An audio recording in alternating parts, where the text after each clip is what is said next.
السلام علیکم ورحمۃ اللہ وبرکاتہ۔ دوستان گرامی، حضرت عمار بن یاسر رضی اللہ تعالیٰ عنہ وعلیہ السلام ابھی چند دن پہلے ان کا یوم گزرا ہے، لیکن بڑے افسوس سے یہ کہنا پڑ رہا ہے کہ جو لوگ خود کو بہت بڑا محبان صحابہ کہتے ہیں، جو صحابہ کی عزت کا سب سے بڑا پہرے دار کہتے ہیں خود کو، ان کی طرف سے اس طرف کوئی خاص توجہ نہیں دی گئی، بلکہ خاص تو درکنار کوئی توجہ ہی نہیں دی گئی۔ میں نے بہت ڈھونڈا، بہت کوشش کی کہ ہو سکتا ہے کہ کوئی عرس نظر آ جائے، کوئی جلوس نظر آ جائے حضرت عمار بن یاسر کے نام پر، لیکن کچھ نہیں ملا۔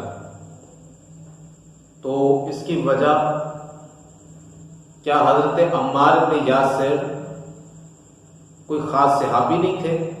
کیا ان کی شان میں کوئی روایات حدیث کی کتابوں میں نہیں آئی؟ حضرت عمار بن یاسر تو لقب میں سے تو نہیں تھے، بلکہ حضرت عمار بن یاسر رضی اللہ تعالیٰ عنہ شروع کے مسلمانوں میں سے ہیں، جنہوں نے پہلے اسلام قبول کی ہے، سابقون الاولون میں سے ہیں۔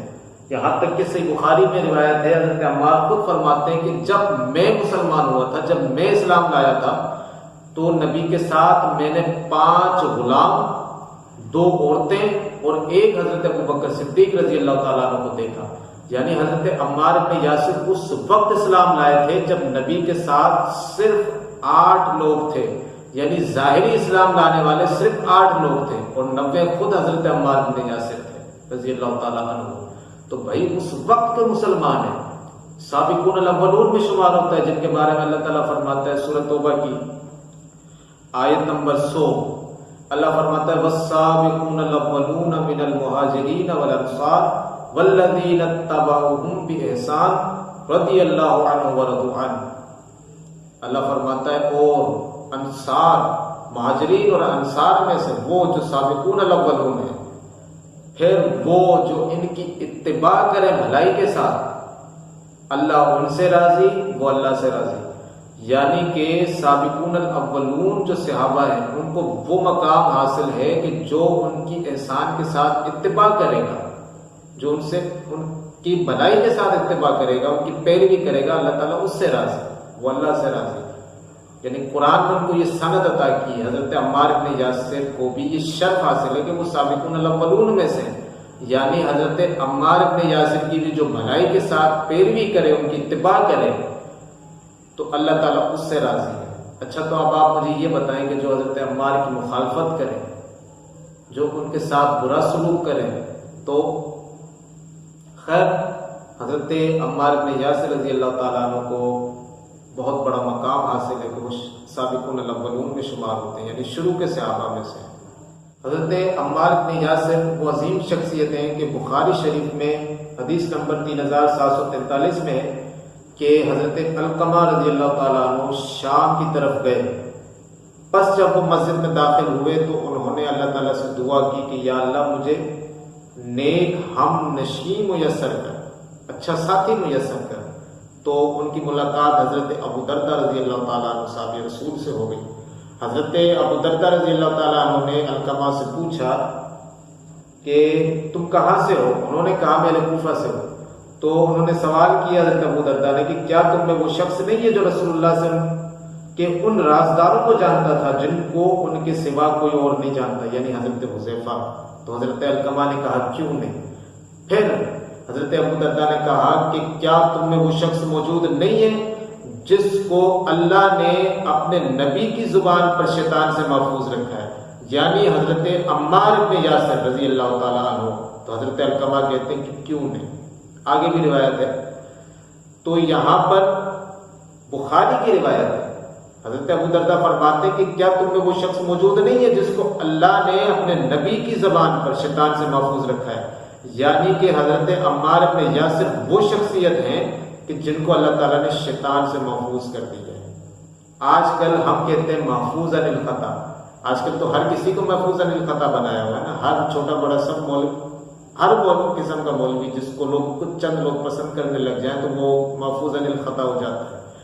لیکن حضرت عمار بن یاسر رضی اللہ تعالیٰ عنہ علیہ السلام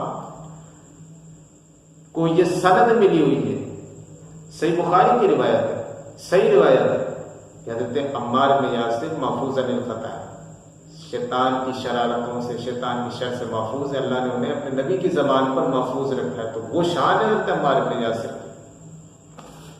سنن ابن ماجہ میں صحیح سند سے حدیث نمبر 147 ہے، ہانی بن ہانی کہتے ہیں کہ حضرت عمار بن یاسر مولا علی کے پاس آئے تو مولا علی نے فرمایا پاک اور پاکیزہ کو خوش آمدید۔ میں نے رسول اللہ کو فرماتے سنا تھا کہ عمار ایمان سے بھرے ہوئے ہیں اور ایمان ان کے جوڑوں تک پہنچ گیا ہے۔ اللہ اکبر، یعنی کہ حضرت عمار بن یاسر کے رگ رگ میں ایمان بھرا ہوا ہے، آپ سراپا ایمان ہے۔ نبی کی زبان اطہر سے آپ کو یہ سند ملی ہوئی ہے کہ عمار ایمان سے بھرے ہوئے ہیں، ایمان ان کے جوڑوں تک پہنچ گیا، جوڑوں تک پہنچا یعنی کہ ان کے رگ رگ میں ایمان بھرا ہوا ہے۔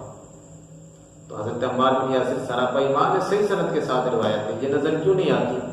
سنن ابن ماجہ، سنن نسائی میں حضرت ام المومنین عائشہ صدیقہ سلام اللہ علیہا سے آپ فرماتی ہیں کہ رسول اللہ نے فرمایا عمار پر جب بھی دو کام پیش کیے گئے تو عمار نے ان دو میں سے جو بہترین کام تھا اسی کا انتخاب کیا۔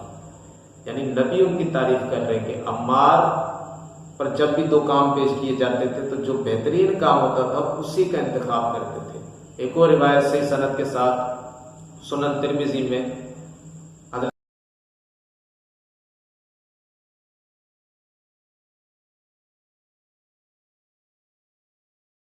آنے کی اجازت مانگی تو نبی علیہ السلام نے فرمایا کہ پاک اور پاکیزہ کو خوش آمدید۔ اللہ اکبر، یعنی حضرت عمار بن یاسر کو یہ سند بھی نبی کی زبان سے حاصل ہے کہ وہ پاک اور پاکیزہ ہے، یعنی اس قدر عظیم صحابی رسول ہیں۔ وہ سب سے بڑا درجہ تو وہ سابقون الاولون میں سے ہیں، اور اس کے علاوہ بھی سینکڑوں کی تعداد میں صحیح اور حسن درجے کی روایات ان کی شان میں موجود ہیں، لیکن اس کے باوجود ان سے صرف نظر کیوں کیا جا رہا ہے یہ سمجھ میں نہیں آتی۔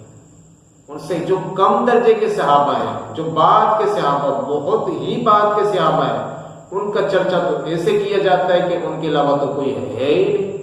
لیکن جہاں حضرت عمار کی اسی طریقے سے دیگر اور صحابہ ہیں، انشاءاللہ اس پہ بھی ویڈیو بناؤں گا، ان کا ذکر نہیں کیا جاتا، جیسے کہ کوئی ان کی شان میں کوئی روایت کوئی آئی ہی نہیں ہے۔ لیکن حضرت عمار بن یاسر میں نے بتایا کہ وہ سابقون الاولون میں سے ہیں۔ قرآن خود ان کی اتباع کا حکم دے رہا ہے کہ جو ان کی اتباع کرے گا اللہ اس سے راضی ہے۔ حدیث آپ نے پڑھی، حضرت عمار بن یاسر رضی اللہ تعالیٰ عنہ کو وہ مقام حاصل ہے کہ آپ کو اللہ نے اپنے نبی کی زبان پر شیطان سے محفوظ فرمایا تھا، صحیح سند کے ساتھ نبی کی زبان اطہر سے یہ جملہ نکلا کہ پاک اور پاکیزہ کو خوش آمدید، یعنی حضرت عمار بن یاسر کو نبی نے پاک اور پاکیزہ فرمایا، تو وہ شان حضرت عمار بن یاسر کی ہے، لیکن اس کے باوجود سمجھ میں نہیں آتی کہ کیوں لوگوں کو نہیں بتایا جاتا۔ خیر اس کی کوئی وجہ بھی ہو سکتی ہے۔ صحیح بخاری میں حدیث نمبر 447 ہے، حضرت ابو سعید خدری فرماتے ہیں کہ مسجد نبوی کی تعمیر کے لیے ہم تو ایک ایک اینٹ اٹھاتے، لیکن حضرت عمار دو دو اینٹیں اٹھاتے۔ تو جب رسول اللہ نے انہیں دیکھا تو ان کے بدن سے مٹی جھاڑنے لگے اور فرمایا افسوس عمار کو ایک باغی جماعت قتل کرے گی۔ عمار تو اسے جنت کی دعوت دے رہے ہوں گے، لیکن وہ جماعت، باغی جماعت عمار کو جہنم کی طرف بلا رہی ہوگی۔ تو حضرت ابو سعید خدری فرماتے ہیں کہ عمار کہتے تھے کہ میں فتنوں سے خدا کی پناہ مانگتا ہوں۔ نبی نے فرمایا تھا حضرت عمار سے کہ عمار افسوس ہے عمار، تمہیں ایک باغی جماعت قتل کرے گی جو تمہیں، جس کو تم جنت کی طرف بلا رہے ہوگے لیکن وہ تمہیں جہنم کی طرف بلا رہی ہوگی۔ یہ متواتر روایت ہے، سینکڑوں صحابہ نے اس کو روایت کیا ہے، متواتر قرآن کا درجہ رکھتی ہے، یعنی متواتر روایت کا انکار جو صحیح ہو، قرآن کا انکار ایک ہی بات ہے، ٹھیک ہے۔ تقریباً بہت زیادہ کتب حدیث میں یہ روایت موجود ہے، اور بخاری کے الفاظ ہیں کہ وہ باغی گروہ عمار کو جہنم کی طرف بلا رہا ہوگا۔ عمار تو اسے جنت کی دعوت دے رہے ہوں گے، لیکن وہ باغی جماعت اسے جہنم کی دعوت دے رہی ہوگی، یعنی اس قدر خطرناک الفاظ ہے۔ خیر حضرت عمار بن یاسر رضی اللہ تعالیٰ عنہ کو کس باغی گروہ نے قتل کیا وہ روایت بھی پڑھ دیتے ہیں۔ مسند احمد میں، احمد بن حنبل بھی یہ روایت یہ بھی صحیح سند کے ساتھ موجود ہے کہ جب حضرت عمار ابن یاسر کو قتل کر دیا گیا، یہ خبر عمرو بن عاص رضی اللہ تعالیٰ عنہ کے پاس پہنچی تو حضرت عمرو بن عاص گھبرا گئے، آپ گھبرا کے اٹھے اور انا للہ پڑھا۔ حضرت امیر معاویہ رضی اللہ تعالیٰ عنہ کے پاس پہنچے، حضرت امیر معاویہ نے پوچھا عمرو کیوں گھبرا رہا ہے؟ تو حضرت عمرو بن عاص رضی اللہ تعالیٰ عنہ نے کہا کہ عمار قتل ہو چکے ہیں۔ حضرت معاویہ نے کہا کہ قتل ہو چکے ہیں تو تمہیں کس بات کی گھبراہٹ ہے؟ تو حضرت عمرو بن عاص کہتے ہیں کہ میں نے رسول اللہ علیہ السلام سے سنا تھا کہ عمار کو ایک باغی گروہ قتل کرے گا، ایک باغی جماعت قتل کرے گی۔ تو حضرت امیر معاویہ کے جملے تھے رضی اللہ تعالیٰ عنہ، آپ نے کہا کہ عمرو تم اپنے پیشاب میں گرتے، کیا عمار کو ہم نے قتل کیا ہے؟ بلکہ عمار کو تو علی اور اس کے ساتھیوں نے قتل کیا ہے، جو خود عمار کو لے کر ہمارے نیزوں کے درمیان میں ڈال دیا۔ یعنی کہ حضرت معاویہ نے اس بات کی تعویل کر دی۔ خیر جنگ صفین میں حضرت عمار بن یاسر کی شہادت ہوئی اور حضرت امیر معاویہ رضی اللہ تعالیٰ عنہ کے گروہ نے ہی حضرت عمار بن یاسر کو قتل کیا۔ مسند احمد کی جو روایت میں نے پڑھی یہ صحیح سند کے ساتھ اس بات پر دال ہے۔